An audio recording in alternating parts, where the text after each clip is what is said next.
అందరికీ జై భీములు అండి. ఈరోజు మనం ఆంధ్రప్రదేశ్ శ్రీ సత్యసాయి జిల్లా కదిరి నియోజకవర్గం మరి బీఎస్పీ పార్టీ రాష్ట్ర కార్యదర్శి అయినటువంటి అంబావతిని గోవింద్ గారి యొక్క స్వగృహం నందు ఉన్నాం. మరి ఈ ఏదైతే సర్ ప్రక్రియలో భాగంగా మరి మనకి ఈ యొక్క పాత్రికేయ సమావేశం ఏర్పాటు చేసినటువంటి గోవింద్ గారికి ప్రత్యేకమైనటువంటి ధన్యవాదాలు, అభినందనలు తెలుపుతున్నాం.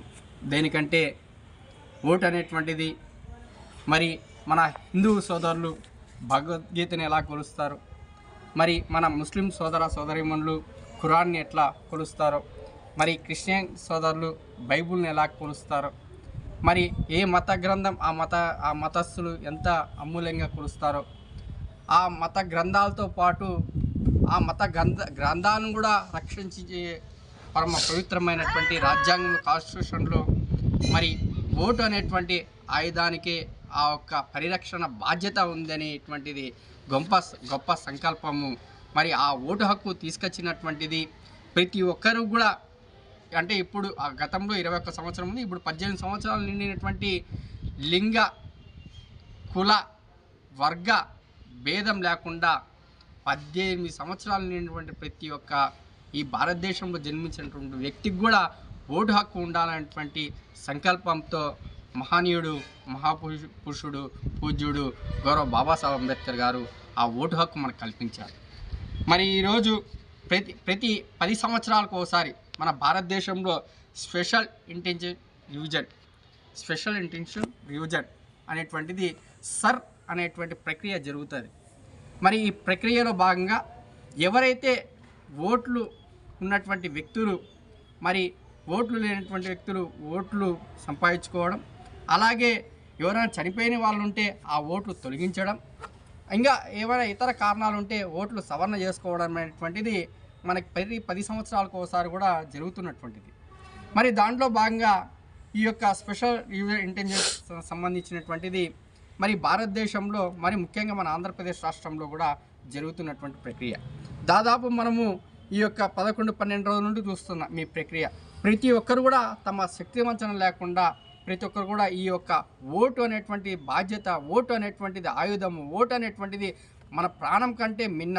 ఆ ఓటే కనుక లేకపోతే మనం చనిపోయిన వాళ్ళతో సమానం అనేటువంటిది ప్రతి ఒక్కరు కూడా గ్రహించాల్సినటువంటి అవసరం ఎంతైనా ఉందని ఈ సందర్భంగా తెలియజేసుకుంటున్నాను. మరి మన రాష్ట్రం వరకు వస్తే 4 కోట్ల 16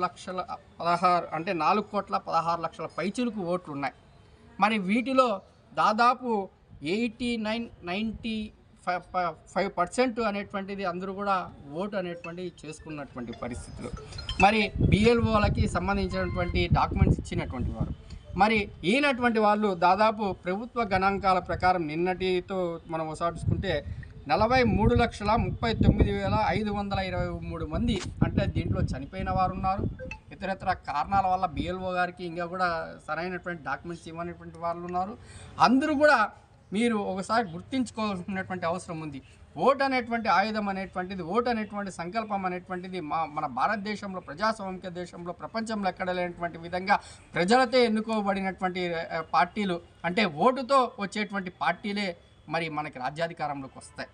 ఆ ఓటు హక్కు అనేటువంటిది మహనీయుడు మహాపురుషుడు చాలా కూడా పెద్దవాళ్ళు, అంటే పూర్వం ఉన్నటువంటి ఎవరైతే మన పెద్దలు మహాత్మా పూలే గారు కావచ్చు, సావిత్రిబాయి పూలే గారు కావచ్చు, అనేక మంది మన యొక్క బహుజన వ్యక్తులు అంతా కూడా సమకూర్చుకొని వారు చెప్పినటువంటి అనేక అంశాలను కురుణించుకొని మన ఓటు అనేటువంటి ఆయుధాన్ని మనకి బాబాసాహెబ్ అంబేద్కర్ గారు మనకు అందరూ కూడా ఇచ్చారు.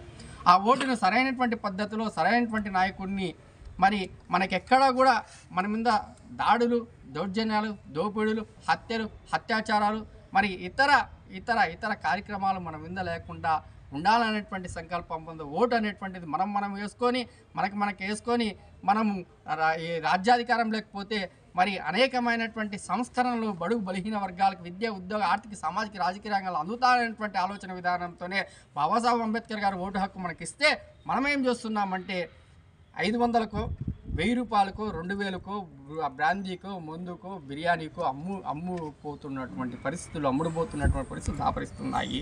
కనుకనే వాళ్ళ అధికారంలోకి వచ్చి మన మీద హత్యలు, అత్యాచారాలు, దోపిడీ, దౌర్జన్యాలు, అనేకమైనటువంటి భూ కబ్జాలు చేస్తూ వస్తున్నారు. ఇకనైనా ప్రతి ఒక్కరు గ్రహించాల్సినటువంటి అవసరం ఉంది. ఓటు అనేటువంటి చాలా అమూల్యమైనటువంటిది. ఓటు అనేటువంటి ప్రతి ఒక్క మత గ్రంథంతో పాటు ఓటు కూడా మనకి మన జీవిత గమనంలో భాగం అనేటువంటి తెలుసుకోవాల్సినటువంటి అవసరం ఉంది. మరి మనము ఇప్పుడు ఒకసారి మనం గమనిస్తే ఈ దేశంలో ప్రతి ఒక్కరు కూడా ఓటు ఉంది కాబట్టే మన ఇంటికాడికి వస్తున్నారు. ఓటు ఉంది కాబట్టి మన వాడలేకి వస్తున్నారు. ఓటు ఉంది కాబట్టి మనకు వాల్యూ ఇస్తున్నారు. అదే ఓటు కానీ లేకపోతే మన దగ్గరికి పాలకులు వచ్చేవాళ్ళ అనేటువంటిది మీరు ప్రతి ఒక్కరు కూడా గ్రహించాల్సినటువంటి అవసరం ఉంది.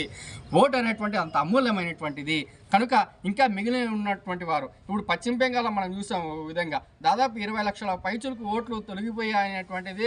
ఇప్పుడు అక్కడ ఉన్నటువంటి తృణమూల్ కాంగ్రెస్ ఓడిపోయింది అనేటువంటి పరిస్థితులు, ఆడ ఒక రాజకీయం జరుగుతున్నటువంటి పరిస్థితులు.